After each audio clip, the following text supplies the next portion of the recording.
We planned a $3,000 Hawaii trip for 6 months. The night before our flight she texted cancel, not feeling it. I lost everything, non-refundable. 2 weeks later I found out the real reason and it changed everything. The suitcase was packed. Zipped. Sitting by the front door like a promise made solid.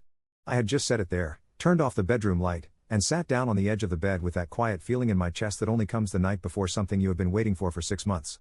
I picked up my phone to set an alarm for the morning. And her name lit up the screen. I smiled before I read it. That is the part that stays with me. I smiled. Hey, I'm not really feeling this trip anymore. Can you cancel everything? Sorry. I read it once. I read it again. I turned my phone off and turned it back on like the message might be different the second time. It was not different. The flight was in 14 hours. The hotel was booked. The activities were reserved. And the woman I had spent 6 months planning this trip with had just texted me the word cancel like she was backing out of a hair appointment. I did not sleep that night. Not 1 hour. But that is not even the most devastating part of this story. The most devastating part is what I found out 2 weeks later. And when I tell you, you are going to understand that the cancelled trip was actually the smallest thing I lost. Let me take you back to the beginning, because you need to understand what this trip actually was before you can understand what that text actually meant. Renee and I had been together for 2 years and 3 months. We met at a mutual friend's birthday, ended up talking in a corner for 4 hours while the party happened around us, and by the end of that night I knew I was in serious trouble. The good kind of trouble. She was sharp and funny and she listened the way people do in movies, fully, completely, like nothing you said was wasted on her. I fell fast and I did not hide it. I told her early. She said she felt the same. And for 2 years, I had no reason to believe she did not mean it. The Hawaii trip was my idea. I brought it up casually about 8 months in, and she did not just agree. She lit up. She said Hawaii had been on her list for years and that she had always wanted to go with someone she actually wanted to be there with. We started planning that same week. A shared document. Restaurant lists. 3 weeks debating islands before we settled on Maui. We booked the flights in January for June. We put money aside every single month specifically for this. She was not just agreeing to my plan. She was building it with me. She sent me articles at midnight about hidden beaches. She argued passionately for one hotel over another. She told people at parties, "We're going to Hawaii in June," with the easy confidence of someone who had no doubt it was happening. And then 11:47 p.m. The night before. Cancel. I called her at 7 the next morning, still hoping for an explanation that would make this make sense. She answered sounding completely awake, completely unbothered, no trace of someone who had spent the night worried about how I received that message. I asked what was going on. She said she had been having doubts for a while and should have said something sooner. I asked if something had happened. She said no. I asked if we were okay. She paused. 3 seconds of silence. Then, "I think I just need some space to figure some things out." That pause. I have replayed it hundreds of times. Because that pause was the only honest moment in the entire conversation. I spent the next 4 hours on the phone. Airline, non-refundable. Hotel, non-refundable. Snorkeling tour, non-refundable. Luau reservation, non-refundable. Road to Hana experience, non-refundable. Every single call was a different voice delivering the same word. I watched $3,000 disappear in real time while sitting in an apartment I should have been leaving for the airport. $3,000 that I had restructured my entire budget around for 6 months. $3,000 I had chosen over other things, smaller trips, nights out, everything I had set aside because Hawaii was the priority. Hawaii was us. And she had not called once while I was making those cancellation calls. Not once. 6 days of silence followed. 6 days of one-word responses and "I'll reach out soon" that never came. And during those 6 days something shifted in me. The sadness started to develop edges. Sharp ones. Because the more I sat with the timeline, the more something felt wrong. Not just painful. Wrong. Like a math problem where the answer does not match no matter how many times you check the work. On day 6 she finally called. She said she had been doing a lot of thinking. She said she cared about me but had been feeling disconnected. She said she thought it was better to be honest than to go on a trip feeling uncertain. I let her finish. Then I asked her the question I had been circling for 6 days. Is there someone else? 5 seconds of silence. 5 full seconds. And then, it's complicated. The room tilted. Not dramatically, not the way it does in movies. Just slightly, like the floor had shifted 1 degree and suddenly nothing was sitting level anymore. Complicated is not no. Complicated is not how could you even ask that. Complicated is a person who got caught without a better answer and chose the word with the most exits built into it. I pressed her. I told her I needed the truth. And she gave me a version of it. She said she had met someone through work. That things had become confusing. That she had not known how to handle it. She kept the details vague, kept the timeline vague, said it had been several months of confusion and she was sorry she had not been more upfront. Several months. I did not say anything for a long time after she said that. I was doing math in my head. Several months back from June lands somewhere around January, February, March. January is when we booked the non-refundable flights. February is when she sent me an article about the best sunrise spots in Maui at 11 o'clock at night. March is when she told our friends at dinner that she could not wait to see the stars from a beach with no light pollution. She had been in several months of confusion while actively, enthusiastically building this trip with me. I ended the call. Quietly. Just I need to go, and then I hung up. I sat in the silence of my apartment and I made a decision. I was going to find out the real timeline. Not to confront her. Not to create a scene. I needed to know, for myself, whether the story I had been living inside for 6 months was the story that was actually happening. That decision is what led me to what I discovered. And I need you to understand that what I found was not what I expected to find. It was worse. Significantly worse. And it changed the entire meaning of everything, not just the cancelled trip, not just the last 6 months, but choices she had made that went back further than I had imagined and that revealed a level of deliberate calculation I had never attributed to her. I had loved this woman for 2 years and 3 months. I had saved money every month to take her somewhere beautiful. I had packed that suitcase with the quiet happiness of someone who believed he knew exactly who he was building a life beside. I did not know her at all. And I was about to find out exactly how little I had known. But the truth came in pieces. And the first piece arrived from someone I never expected. It started with a phone call I did not make.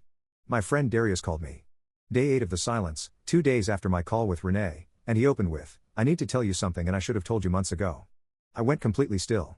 Because when someone opens a conversation with those words, the information that follows never makes anything better. It only makes everything make more sense. And sense, when you have been living inside confusion, can be more devastating than the confusion itself. Darius told me he had seen something at a gathering back in March. Renee had been there. There was a man in a conversation with her that had looked, in Darius's words, like significantly more than professional. He had not known who the man was. He had talked himself out of saying anything because he did not want to cause problems based on something he could not be certain about. He had watched me plan this trip for months, watched me talk about Hawaii, watched me save and sacrifice and look forward, and he had carried this uncertainty in silence because he was not sure enough to speak. March. The month she told our friends at dinner she could not wait to see the stars from a beach with no light pollution. I thanked Darius. I told him I understood why he had stayed quiet. And then I sat down and I started going back through everything with a specific kind of attention that only arrives after you have been given a reason to look. I was not looking for drama. I was looking for the real shape of what had actually happened, because the shape she had given me in that phone call, several months of confusion, did not fit the evidence I was already holding. Her social media was not dramatic. It never had been. She was not someone who posted constantly or gave away details carelessly. But when you look at someone's patterns with different eyes, when you are no longer looking as a person who trusts but as a person who is trying to understand, you start to see things that were always there. A consistency in certain interactions that had no obvious professional explanation. A pattern of engagement, late at night, early in the morning, with an account I recognized from her occasional mentions of a coworker. The kind of engagement that does not mean nothing. The kind that two people use when they are paying close attention to each other's lives but have agreed, consciously or not, to keep it invisible to everyone watching. I went back and found the 2 times she had mentioned this person's name to me. Both casual. Both early, within the first 2 months of the year. I had registered them as she had presented them, as normal professional references. But sitting with them now I understood what they actually were. Groundwork. She had introduced his name into our conversations early enough and casually enough that if it ever surfaced later, it would have an innocent context already attached. She had done that deliberately. I do not know if she would call it deliberate. But it was. The timeline I assembled over the following week was not built on anything she told me. It was built on dates, on patterns, on the specific architecture of what she had done and when. And what it revealed was that several months was not the honest number. The honest number was closer to the entire 6 months we had been planning the trip. Which meant that when she was arguing passionately for one hotel over another, she was already in this. When she was sending me articles at midnight about hidden beaches, she was already in this. When she was putting money aside every month toward a vacation she had already mentally begun to exit, she was already in this. And I had been saving alongside her. Building alongside her. Trusting completely alongside her. Here is the piece that I could not let go of, the piece that kept me up at night long after the financial loss had been accepted and processed. She had let me spend that money knowing what she knew. Every month I had set something aside, she had known. Every time I had said no to something else because Hawaii was the priority, she had known. She had watched me build toward a future she was already walking away from, and she had said nothing, contributed to the appearance of enthusiasm, maintained the performance, because saying something would have required a conversation she was not ready to have. The cancellation at 11:47 the night before was not impulsive. I need you to hear that clearly. A person who is genuinely feeling uncertain does not wait until 14 hours before a non-refundable flight to say so. A person who has been confused for 6 months does not wait until the last possible moment and then send a text, not a call, a text, with the word sorry attached like a period at the end of a sentence she had already decided to close. That timing was chosen. Whether she chose it consciously or whether it was just the instinct of someone who had been managing a complicated situation and finally ran out of road, the result was designed to give her the cleanest possible exit. I would be too overwhelmed by the logistics to ask the right questions immediately. By the time I had the space to push for real answers, she would have enough distance to control what she gave me. She had calculated that correctly. What she had not calculated was that I am the kind of person who builds color-coded itineraries. Who tabs documents. Who goes back through things methodically when the numbers do not add up. She had underestimated the version of me that exists when I have been given a reason to pay close attention. 3 weeks after the cancelled trip, I reached out to her one final time. Not to confront her with everything I had assembled. Not to perform the scene of someone who has figured it all out. I reached out because I owed myself one clear moment of honesty in a situation that had been built entirely on the absence of it. I told her that I knew the timeline was longer than she had presented. I told her I understood what the cancellation had actually been. I told her I was not asking for anything, not an apology, not a full confession, not a conversation.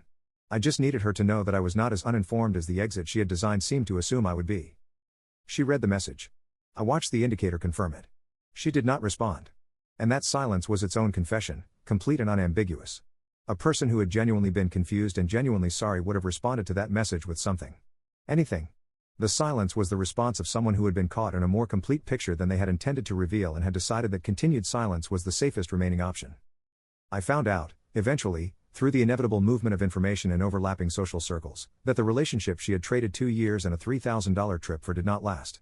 I want to be careful about how I hold that information, because it would be easy to use it as a source of satisfaction, to think that she gave up something real for something that dissolved.